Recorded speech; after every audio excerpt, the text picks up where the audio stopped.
জীবনে হয়তো কিছু ভালো কাজ করেছিলাম, সেই জন্য হয়তো এত ভালো একটা মুহূর্তকে নিজের মেমোরিতে রাখতে পারলাম।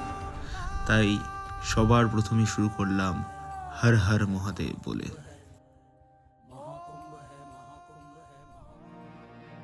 আগের দিন সন্ধ্যেবেলার 7:45 হাওড়া থেকে স্পেশাল ট্রেন ধরে আমরা সকাল সকাল পৌঁছে গেছিলাম প্রয়াগরাজ স্টেশনে। মহাকুম্ভের এই তোড়জোড়টায় এই স্টেশনের বাইরে থেকেই খুব ভালোভাবেই বোঝা যাচ্ছিল। শীতের সকাল আর এত সুন্দর একটা পরিষ্কার পরিচ্ছন্ন পরিবেশ আমার সারা রাতের ক্লান্তিটাকে কোথায় যেন হারিয়ে দিল। স্টেশনের ঠিক বাইরে থেকে শুধুমাত্র 30 টাকার বিনিময়ে আপনি পৌঁছে দিতে পারেন সেই পবিত্র স্থান, যেটাকে আমরা প্রয়াগরাজের সঙ্গম বলি। অটোয় ওঠার পরে আমি যে প্রস্তুতি পর্বটা দেখলাম, সেটা দেখে আমি এক ফোঁটাও নিরাশ হইনি যে কিভাবে এরা 40 কোটি মানুষকে জায়গা দেবে। অপূর্ব তার পরিস্থিতি, অপূর্ব তার প্রস্তুতি, সত্যি খুব মুগ্ধদায়ক। সকলের মুখে শুধু একটাই নাম, হর হর মহাদেব।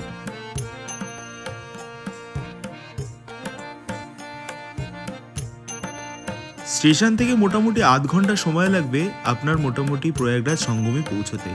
প্রিপারেশন দেখে আমার তো চোখ তো পুরো ছানা বড়া হয়ে গেল। বিশাল বিশাল কাজ করছে, বড় বড় বোল্ডার দিয়ে নদীর চারিদিকটাকে পরিষ্কার করা হচ্ছে। ক্যামেরা কাঁপছিল কারণ রাস্তাটা তখনও প্রিপারেশন হয়নি, কিন্তু আমি প্রচণ্ড রকমভাবে উৎসাহী ছিলাম যে সঙ্গমটা কেমন হতে পারে। সঙ্গমের দূরত্ব যতই কমছিল, আমার মনের ভেতরের যে ইচ্ছা শক্তিটা ততই বেড়ে চলছিল। অনেক পুণ্যার্থীরা তখন অলরেডি চলে এসেছে এই অস্থায়ী আবাসনগুলোতে থাকার জন্য।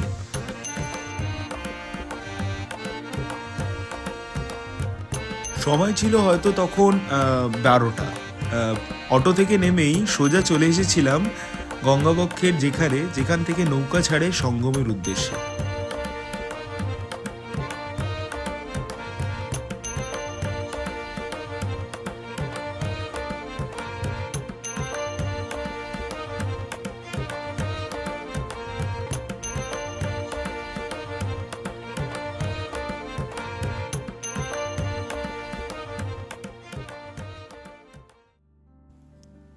নৌকোয় উঠে সেফটি জ্যাকেট পরে আমরা রওনা দিলাম সঙ্গমের উদ্দেশ্যে। হ্যাঁ, বলাই হয়নি তো, এই নৌকো ভাড়া অ্যাকচুয়ালি পড়েছিল 250 টাকা, কিন্তু আপনারা যখন যাবেন তখন গভর্নমেন্টের যে মেন ট্যারিফটা চালু হয়ে যাবে, আর পড়বে তখন 45 টাকা যেতে, 45 টাকা আসতে। এই ছোট নৌকা সফরটি সত্যি খুব রোমাঞ্চকর আর অদ্ভুত লেগেছিল। এই নৌকায় চড়তে চড়তে আমাদের কিছু গল্প এই লোকটি বলেছিল, সেই গল্পটি আমি একটু পরে আপনাদের শোনাব। এই সঙ্গমের আসল রহস্যটি আমরা এই নৌকা চালকের কাছ থেকেই জানতে পারলাম।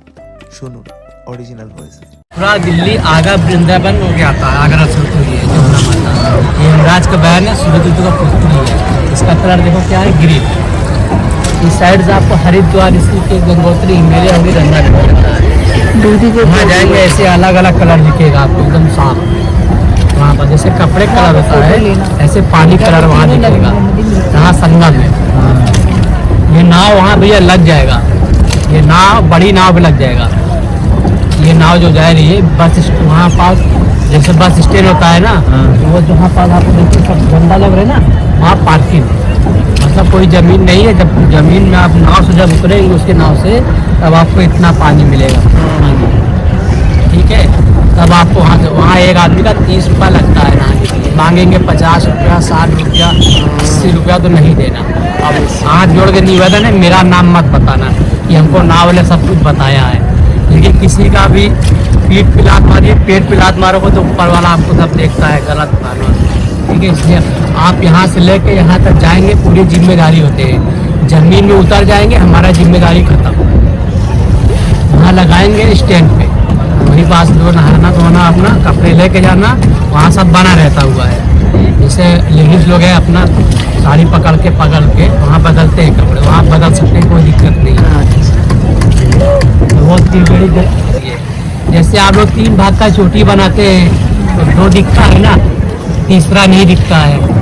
तो तीसरा नदी ये पीछे से आते हैं शिवट बजबीज मंदिर है, जहाँ श्री राम भगवान ने पूजा किया था। जब ध्यान से देखेंगे तो आपको दिखेगा, आपका थोड़ा वो है ना, जो कलर का जैकेट पहना है, सिंदूर लगा हुआ है ना, चक्र नहीं दिख रहा है। कौन सा भैया? चलो हम बाद में दिखाते हैं। अच्छा ठीक है। सरस्वती माता इसके अंदर से आता है। वो माजी साल में एक बार निकलते हैं। जिसके भाग में होता है वो दर्शन करता है, जिसके भाग में नहीं होता वो नहीं दर्शन करता। पहले के जब 1000 साल भागीरथ ने तपस्या किया, पहले के जमाने में सिर्फ जमुना माता थी, सरस्वती माता थी, गंगा माता नहीं था। गंगा माता को लाया कौन? भागीरथ ने। तो इसीलिए भागीरथ का भी नाम आता है। तो उसमें ये जहाँ इसका यहाँ पास ये विष्णु भगवान का मुख है। मुख मतलब बोले तो मुंह। नाभिक जो है काशी है, चरण जो है गया है, पास जो केदारनाथ बद्रीनाथ, ये 4 जगह पिंडदान अस्थाई है। पहला पिंड यहाँ विष्णु भगवान का है। जैसे पहला पिंड अपने पितरों को देता है, तो ये विष्णु भगवान के पास मुंह में जाएगा, मुंह में खाएंगे तब तो पेट में आएगा। तो ऐसा होता है। ये 33 करोड़ देवी देवता राजा प्रयागराज है माता। यहाँ पास जो है 5 उंगली बराबर नहीं है, रईस भी आते हैं, गरीब भी आते हैं। तो यहाँ पर चढ़ता क्या है, जो अपने घर परिवार के नाम से, बेटी बेटा के नाम से, पति पत्नी में जोड़े में यहाँ होता है। जो नहीं आते हैं तो अपने पति के नाम लेके चढ़ा देते हैं, बच्चों के नाम से। यहाँ तुम्हारा आपको 100 रुपया का 3 नारियल मिलता है, कुमकुम, अच्छा, त्रिउड़ी और फूल, ये 4 आइटम आपको देगा। माँ को लेके भेंट करो तब पैर डराता है, खाली पग नहीं भर जाता है। जैसे मुस्लिम लोग अपने मजार पे जाते हैं तो सिक्तू बसाता रेवड़ी लेके जाते ही नहीं जाते। ये सब कीर्तन हो जाए प्रयागराज करेंगे माँ जी, तो अपने घर परिवार भी ये करेंगे, नहीं करेंगे तो कोई जोर कोई जबरदस्ती नहीं है। हमने आपको दोनों बात बता दी। ওনার কাছ থেকে কথা শুনতে শুনতে যে কখন সঙ্গমের কাছে চলে এলাম বুঝতেই পারলাম না। আর দেখতে পেলাম সেই অভূতপূর্ব জিনিস, গঙ্গা আর যমুনার সঙ্গম, যেটার অনুভব শুধু করেছিল আমার এই খালি চোখ। কথা মতো ওই ছোট নৌকোটি একটি বড় নৌকোটির সামনে গিয়ে দাঁড়ালো। সত্যি হয়তো কোনোদিন কোনো ভালো কাজ করেছিলাম যে মায়ের সাথে এই একটা অপূর্ব জায়গায় আমি অনুভব করতে পারলাম। প্রথমে নদীর জলটা সত্যি খুব ঠান্ডা ছিল, নামতে খুব কষ্ট হচ্ছিল, কিন্তু নামার পরের যে অনুভূতিটা সেটা বলে বোঝানো যাবে না। সত্যিই মনটা পবিত্র হয়ে গেল, অপূর্ব একটা অনুভব হলো। হর হর মহাদেব। 144 বছর পরের এই মহাকুম্ভ আমাদের এই বর্তমান ইতিহাসে কি ছাপ ফেলে যায় সেটা আমি দেখাতে পারবো আপনাকে পরের অধ্যায়ে। স্টে টিউন, ভালো থাকবেন। महाकुंभ है, महाकुंभ है, महाकुंभ है, महाकुंभ है।